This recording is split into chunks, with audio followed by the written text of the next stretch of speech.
Y a pas de raison que ça se passe mal. Y a pas de raison que ça se passe mal. Un matin d'hiver, t'es arrivé tout en colère, en train d'insulter le coiffeur qui t'avait loupé. C'est un peu raté pour aller pécho cet été, mais calme-toi donc un peu, tu as toujours de beaux yeux bleus. T'en fais pas pour ça, ça repoussera. Laisse-moi jouer un petit peu avec tes cheveux. T'en fais pas pour ça, ça repoussera. Laisse-moi jouer un petit peu avec tes cheveux. Il fait un petit peu gris pour ce premier jour. Il fait 13-14 degrés. C'est plus la suite qui me fait peur. Alors ça fait à peu près 1 heure que je suis arrivé à Auxerre. J'ai joué de la guitare dans la rue pendant à peu près 20 minutes. Je me suis fait 37 centimes. Et j'ai dû dépenser 10 balles dans la journée. Il va falloir que je révise un petit peu mon rapport gain-dépense. Première nuit en tente, je suis dans le village de Ancy-le-Franc pour aller visiter le château. Donc j'irai demain matin. Alors là, j'ai installé ma tente et j'ai pas trop galéré à trouver un jardin. Donc ça a été la 3e demande. Au bout de 3 portes, j'ai réussi à trouver un jardin dans lequel je peux planter ma tente. On va passer une bonne journée. Ouais. Avec ce temps là. Si c'est pas beau. Hein? Vendredi 15 octobre, j'ai visité le château d'Ancy-le-Franc. Un château hyper intéressant, vraiment c'était super beau. Pourquoi intéressant? C'est un des premiers châteaux français dont l'architecte est italien. Là il s'agit de Sebastiano Serlio, un architecte très prisé surtout à Rome et à Venise. Et il a très fortement influencé la nouvelle architecture française de la Renaissance. Et ça, on peut le remarquer sur plusieurs points. On peut premièrement apercevoir les voûtes dites d'ogives. C'est plus connu sous le nom de voûtes croisées. C'est, comme son nom l'indique, des voûtes qui se croisent. On observe souvent ça dans les églises, dans les cathédrales. Et l'architecture italienne a apporté ce qu'on appelle des plafonds en caisson. Donc les caissons, ce sont ces formes géométriques en profondeur, souvent mordorées. Avant, les plafonds français étaient dotés de poutres en bois parallèles. Bon, c'était pas très charmant. Donc là, maintenant, si vous voyez des plafonds en caisson, dites-vous que ça vient de la Renaissance italienne, qu'on retrouve une fois de plus dans beaucoup de châteaux de la Renaissance. Donc voilà, c'est le gros à savoir sur ce château, l'influence italienne sur son architecture. J'ai pris beaucoup de plaisir à visiter ce château, vraiment j'avais envie de partager ça avec vous. Bon, je reconnais que j'ai eu beaucoup de mal à me concentrer dans certaines salles parce que dans certaines pièces étaient exposées des statues du Seigneur des Anneaux. Voilà, bon, je savais pas trop ce que ça foutait là, mais c'est toujours sympa. Voilà, là je crois qu'on arrive dans ma salle préférée du château. La salle à manger. Y a pas grand monde, hein. Ouais. Je suis arrivé vendredi soir à Vermenton, donc là où il y a la maison de vacances de ma famille, et j'ai rejoint des cousins, une cousine avec ses amis.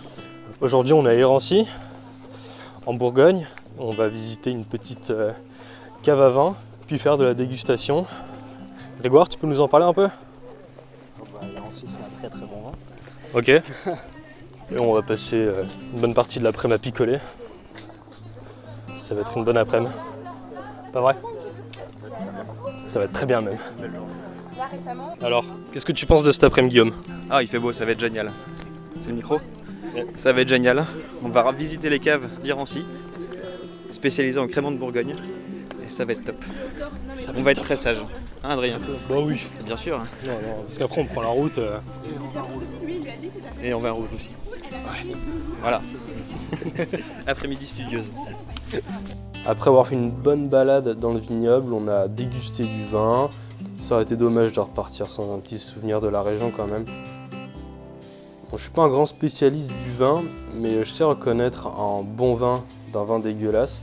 Et là, le vin était vraiment excellent pour son prix, donc rien à voir avec les tarifs des restaurants parisiens où les serveurs ne savent pas ce qu'ils te servent. Dans tous les cas, j'ai passé une excellente après-midi. Même si c'était pas dans le programme, je regrette absolument pas Les amis de ma cousine sont très sympas. Et le lendemain, on est allé à la messe dans la basilique de Vézelay. Donc Vézelay qui est connu pour être un point de départ du pèlerinage de Saint-Jacques de Compostelle. Et une fois de plus, c'était une matinée très cool. En plus, il faisait beau. J'ai passé un excellent week-end. J'en ai profité car je vais pas repasser par Vermenton avant un long moment, je pense. Guillaume, Hélène, Grégoire et les amis d'Hélène, merci pour tout.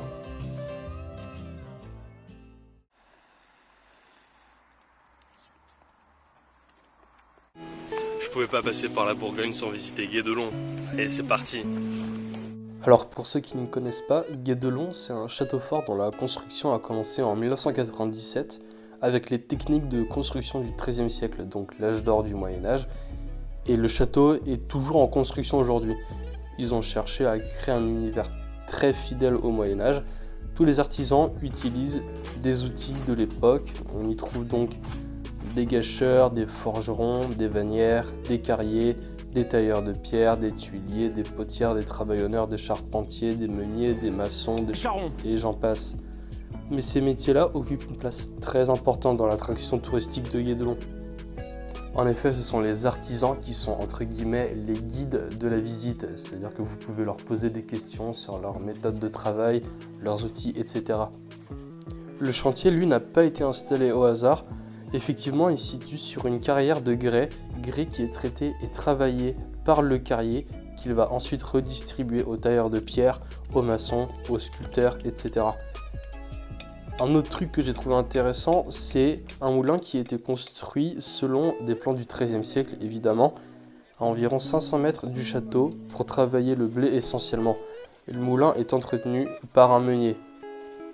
Et je dirais qu'un autre métier qui m'a intéressé, c'est le métier de tuilier. Souvent avec le potier, c'est lui qui fabrique les tuiles et les briques, toujours avec des matériaux issus du grès du chantier. Ici, l'argile est utilisée pour les tuiles et est mélangée avec de la terre et de la paille pour faire des briques. C'est évidemment très long, il ne fabrique pas plus d'une dizaine de briques par jour. Je vous invite fortement à visiter le chantier avant qu'il ne soit achevé. Bon, ce ne sera pas avant une dizaine d'années, donc vous avez le temps. Enfin, il commence à faire moche. Premier bilan de ce premier département, je suis parti il y a à peu près 10 jours. Et voilà, j'avais envie de faire une vidéo un peu spontanée parlant de ces premiers jours d'aventure. Alors jusqu'à preuve du contraire, je suis vivant. Ça, on peut dire que c'est le plus important. Sur 10 jours, j'ai dormi 2 nuits à l'extérieur, 2 nuits en tente, donc c'était dans le jardin des habitants. J'ai pas encore bivouaqué, je pense que ça va venir un moment ou un autre. Sinon, les autres nuits, je dormais chez les habitants, donc chez les habitants, ou alors c'est des gens que j'ai rencontrés dans la rue, quelque part en ville, souvent en stop aussi. Soit je dors chez des gens que je connais indirectement, donc des amis de la famille d'amis, des amis d'amis, de la famille de famille, etc. etc. Financièrement parlant, ça va beaucoup mieux que je l'espérais. Donc contrairement au premier soir où j'ai fait la manche en jouant de la guitare dans le centre-ville d'Auxerre, j'avais gagné quelque chose comme 2,30 balles en une soirée. J'avais assez peur, mais le lendemain, ça allait beaucoup mieux. Je me suis fait un peu plus de 60 balles en une journée. J'espère que le reste de la France est aussi généreuse qu'Auxerre. Je pense que le plus dur, c'est assez aléatoire. Je dirais que c'est le stop, en fait. Parce que il peut y avoir des moments où je vais attendre 10 secondes avant d'être pris en stop. Et il y a d'autres moments où je peux attendre jusqu'à 2 heures avant d'être pris. Donc c'est pas parce que personne ne passe. Il y a des voitures qui passent, mais personne ne s'arrête. Bon, je sais pas trop pourquoi. Enfin voilà, fin de ce premier bilan. Je sais pas si je vais faire un bilan comme ça à chaque vidéo, mais je suis vivant.